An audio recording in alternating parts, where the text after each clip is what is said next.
Like many teachers, every year on the first day of school, I lead a sort of icebreaker activity with my students. I teach at Lincoln High School in Lincoln, Nebraska, and we are one of the oldest and most diverse high schools in our state. Also, to our knowledge, we're the only high school in the world whose mascot is the lynx, like a chain. And with that being our mascot, we have a statue out front of our building of 4 links connected like a chain. And each link means something. Our links stand for tradition, excellence, unity, and diversity. So on the first day of school, I teach my new 9th graders about the meaning behind those links, and I give them each a slip of paper. On that paper, I ask them to write something about themselves. It can be something that they love, something that they hope for, anything that describes their identity. And then I go around the room with a stapler, and I staple each of those slips together to make a chain. And we hang that chain up in our classroom as a decoration, sure, but also as a reminder that we are all connected. We are all links. So what happens when one of those links feels weak? And what happens when that weakness is in the person holding the stapler? The person who's supposed to make those connections, the teacher. As teachers, we work every day to provide support socially, emotionally, and academically to our students who come to us with diverse and tough circumstances. Like most teachers, I have students who go home every day and they sit around a kitchen table while one or both parents makes a healthy, well-rounded meal for them. They spend supper time summarizing the story they read in 9th grade English that day, or explaining how Newton's laws of motion work. But I also have students who go to the homeless shelter or to the group home. They go to the car that their family is sleeping in right now. They come to school with trauma, and when I go home every day, that goes home with me. And see, that's the hard part about teaching. It's not the grading, the lesson planning, the meetings. Though sure, those things do occupy a great deal of teachers' time and energy.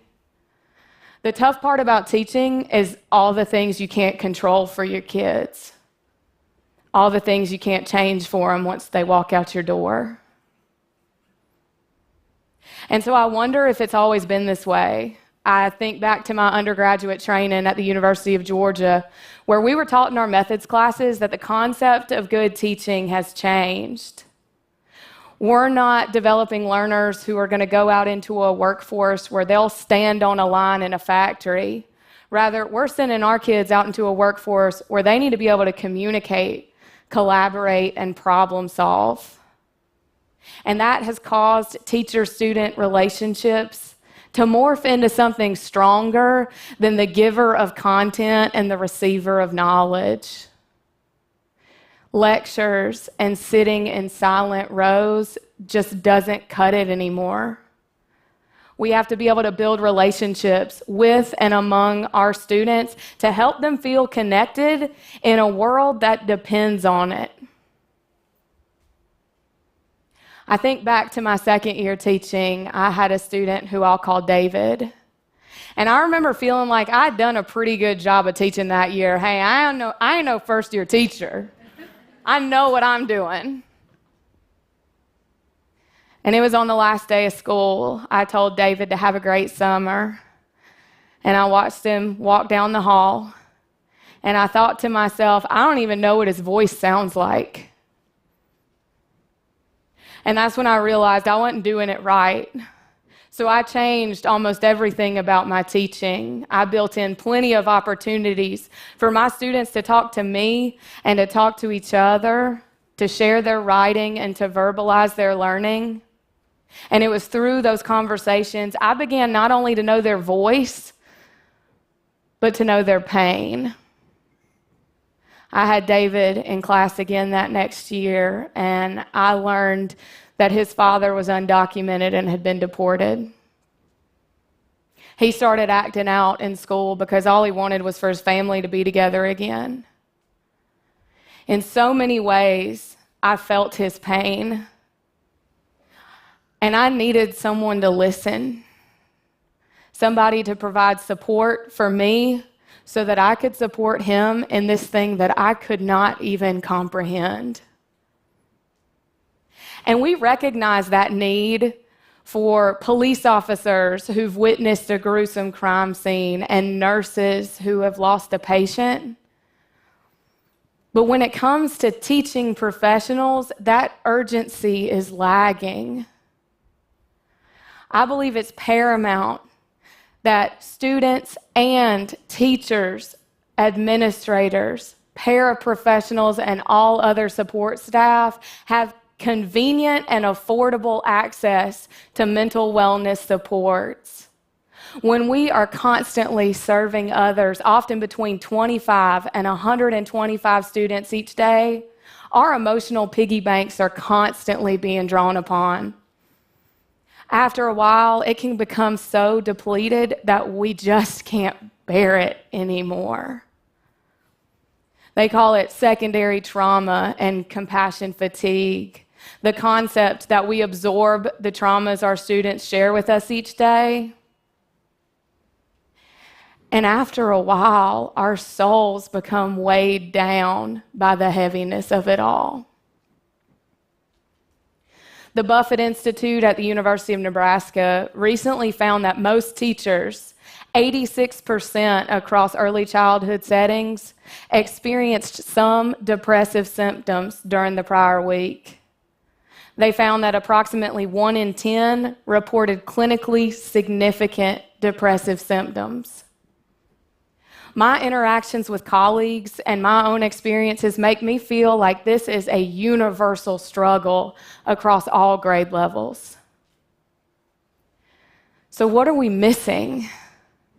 What are we allowing to break the chain, and how do we repair it?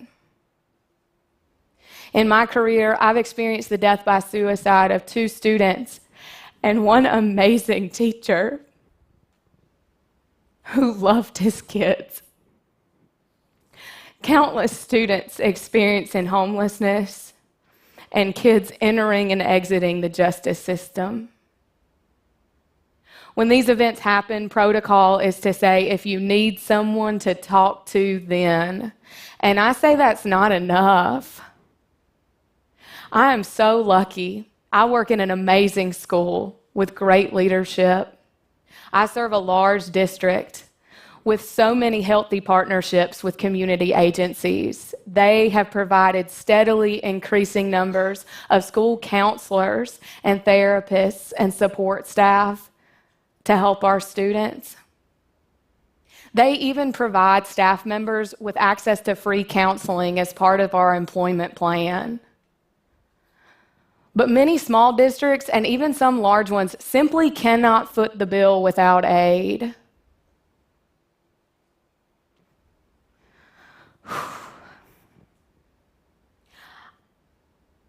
Not only does every school need social and emotional support staff, trained professionals who can navigate the needs of the building, not just the students, not just the teachers, but both.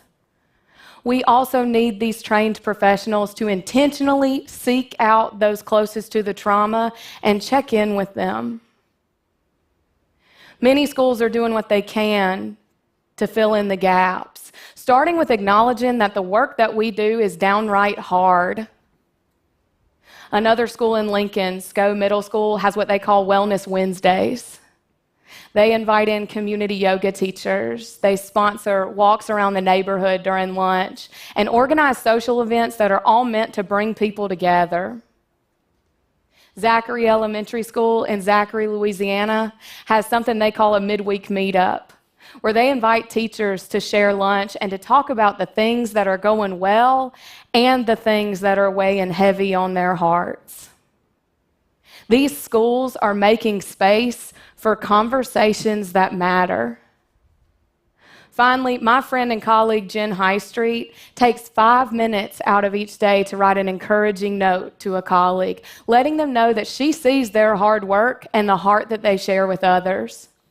She knows that those 5 minutes can have an invaluable and powerful ripple effect across our school. The chain that hangs in my classroom is more than just a decoration. Those links hang over our heads for the entire 4 years that our students walk our halls. And every year, I have seniors come back to my classroom, room 340, and they can still point out where their link hangs. They remember what they wrote on it. They feel connected and supported, and they have hope. Isn't that what we all need? Somebody to reach out and make sure that we're okay, to check in with us and remind us that we are a link. Every now and then, we all just need a little help holding the stapler. Thank you.